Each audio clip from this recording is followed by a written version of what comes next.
Greetings, fellow speculators. There's a little prospect generation company I like to follow called Evrim Resources. I like to follow this company because they're good at keeping track of their money. It's run like the guys that run it are spending their own money. And so I was just on their website, and there's not a whole lot of new news to talk about. They got a new guy on the board, but I was looking at their presentations. I like to go through companies' presentation and see if I have any questions after going through it. So we'll see if I can present this company to you in a halfway decent manner. This is Evrim Resources, presented by a third party, Luke Smith. I have no relations or on dealings with this company. Just interested in their business. So here's some legal jargon. And then they get into key facts. Their prospect or project generator business model. They're going after copper, gold, silver in Mexico. They get all their options with big producing mining companies, royalty companies. They're active in generative interest, trying to find new deals in their tight little company. Their vision is to deliver shareholder value by participating in significant discoveries supported by a sustainable business model.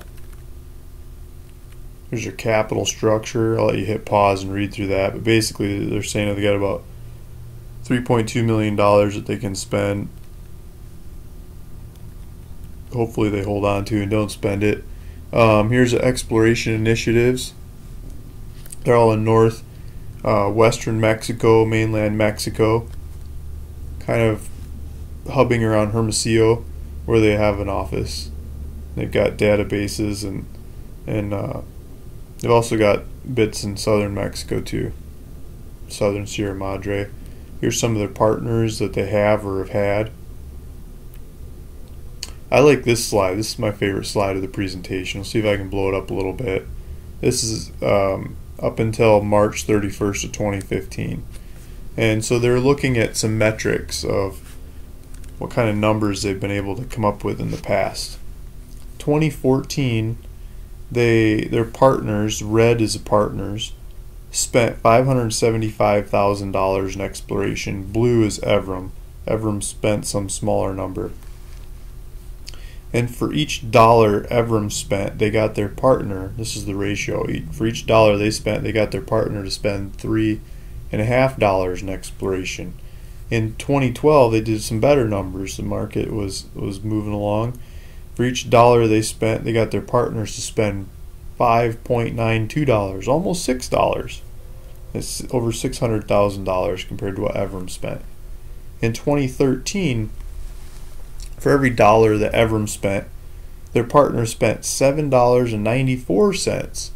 So a little better each year as the company got up and going. This ratio looks like Evrim spent less this year, and partners still spent a lot, but not as much as 2013.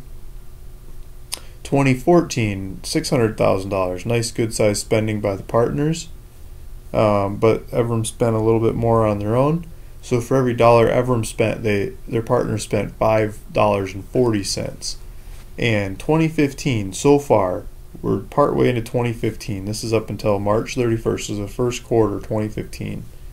They've got their partners to spend 55 cents for every dollar that Evrim has spent. So if they keep that ratio going, that's not going to work. But if they stop spending money and the partners keep spending at the same pace, it could be kind of a little over $2 for the dollar that Evrim has spent so far. We'll see what the ratio comes out as. I doubt it's as beautiful of a ratio as it has been in a poor market like this, but they're swinging for the fences. They're trying really hard. Over the course of this company, they're putting out some numbers, the total of what Evrim has spent compared to the total of what the partner has spent. Now, spending money is not bragging rights, but it's the ratio of what they're getting their partners to spend money on is a beautiful thing. And so if that money is well spent and goes into intelligent investments, over time the odds should go in the investor's favor of some kind of discovery happening. I think a lot more than lots of the companies that just spend investors' money to look. So let's move on to the next slide. It's about their probably their top deal with ArcelorMittal. Is a big Indian conglomerate mining company. ArcelorMittal did a exploration alliance with Evrim. The first 2 years of the alliance will focus within the Vulcan mine region. So the Vulcan mine is this part of the screen here, bottom right corner, inland from Sea of Cortez, kind of 3/4 of the way down the Sea of Cortez, north of La Paz on the Baja Peninsula. But so ArcelorMittal has a mining operation in there. There's some mining operations on the Baja side too, but that whole region is quite prospective for iron ore. And I don't know if you know Baja Mining or something. They just built a couple $1 billion mining facility just across the sea here. Maybe some of the same geology, maybe not. But the whole region is quite prospective. And so what they're saying is if they look around the area, they might be able to find more rock for ArcelorMittal to mine. ArcelorMittal has put in billions of dollars of infrastructure to process rock, and a lot of their models look like they're running out of rock in a couple years. Who knows if that's true or not, but what they've proven up is running out soon, so they should be looking around the neighborhood for more. So that's what they're doing. So another deal they're into is with Silvercrest. If Silvercrest puts up a bunch of money, Evrim ends up with a 2% net smelter royalty on that project. There's another project Silvercrest is working on. If they put up a bunch of money to work this project, Evrim keeps a 1.5 net smelter royalty on that project. I don't know if you've ever heard of some of the old-timer rules of thumbs, these kinds of net smelter royalties, but what I've always heard is that a 1% net smelter royalty is equivalent to, in an economic gold mining setting, of about 10% of the profit margins of the mine.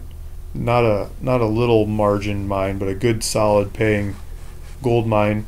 If you kept 10% of that thing, you'd get about the same amount of money as a 1% net smelter royalty off of it. So 1.5 could mean 15% of the profits, and a 2% net smelter royalty could mean 20% of the profits for those operations. Those are really nice slices for Evrim to hold on to with someone else putting up all the money to work it from here. And if that partner fizzles out along the way, Evrim keeps the project free and clear and can go option it off to somebody else. So Silvercrest continued, talking more detailed about some of their projects. Silvercrest is the operator, Evrim's assistants, and they're talking numbers and stuff. They got an exploration alliance with Callinan. Callinan's a public one that just got bought out by Altius, I believe, and they have royalties all over the place, and they have done these creative deals to create more royalties, so they get some seed money into the exploration company to come up with some projects. And as those projects mature over time, Callinan keeps the royalty off of them. So Evrim does a lot of the early stage exploration work with Callinan's money to help create more royalties for Callinan. So it's a win-win in everybody's camp. This is the area of Callinan's alliance, which now should be called Altius's alliance. Here's deals that fell apart over time for one reason or another, which will happen. I mean, this list should just get longer and longer as they keep doing these deals. But this is data and money that was spent by someone else that they get to reuse. They could use for all kinds of things. So they had First Quantum as a partner and Newmont as a partner in the past. And now they can redo those projects or use the data from those workings to maybe give them new projects or new deals or other companies to partner the same stuff. Here's a bunch of projects that they have for option. They could possibly get somebody to work on. Maybe we'll hear news releases about those someday in the future. These are the ones they're marketing, trying to get partners to work on, pick up the bills on. Here's more detail on one of the projects. I think this is the last project they just bought. So this is the one that's up by Eskay Creek, and northern British Columbia. You got Red Chris and a bunch of Galore Creek, Copper Canyon. A bunch of speculation has gone on these guys in the past. Kersulfurettes is right in there. Kersulfurettes, Bruce Jack with Pretium, and Kersulfurettes is Seabridge. But the new idea here is this red line is the power line is going through the area, and that should open up and make this region much more prospective. If you ever traveled in this part of the world, it's very wet, it's very rainy, it's a lot of topography, and so it's hard to work, but I mean, classic place to go mining. There's some beautiful deposits there if you can get at them. It's a well-endowed part of the world. There's another project they have up for option. This one is in Arizona. They just announced picking up this one quite recently too, and it's surrounded by a lot of large other copper operations that they might be able to say they look like and get somebody to work that thing. Just another project. This one's in Mexico. Here's the guys. If you call the company, the one he usually picks up the phone is Patty Nickel, and he's very easy to ask questions and gets back to you quite quick as well. Good guy to have running the company. Here's some of the strategic minds behind the company. You've got David Caulfield, which is also behind Kiska Metals. It used to be Rimfire Minerals, and also Equity is a company that he's worked with a lot that would, you know, if you wanted to run your own little penny stock and promote projects, you didn't have the crew to work them. I mean, Equity could work them. I mean, he didn't just do penny stock, promote and dump kinds of companies, but also a lot of the major mining companies of the world would hire him and his team to go work their projects, and he got a lot of data and insight knowledge of working projects through that kind of consulting company that he ran. Paul Van Eden used to work at the same brokerage house I used to work at, Sprott Global Resource Investments in Southern California, as a stockbroker. Very strategic at what kinds of companies he would buy and follow and speculate on, and did a very good job for his clients and himself financially over time. And now he's moved more to the background to help strategize companies like this, the ones he believes in and invests his own money into. Some good minds to be behind this little company. And I believe that's about it. Here's some of the geologic minds that are back in the company, and plans for 2015. Move these projects forward. There's, it's basically a summary of what we just went through. So if you're interested in Evrim Resources, I'd recommend you go to Evrim Resources website and sign up for their news releases, as well as subscribing to my YouTube channel. Thanks for listening.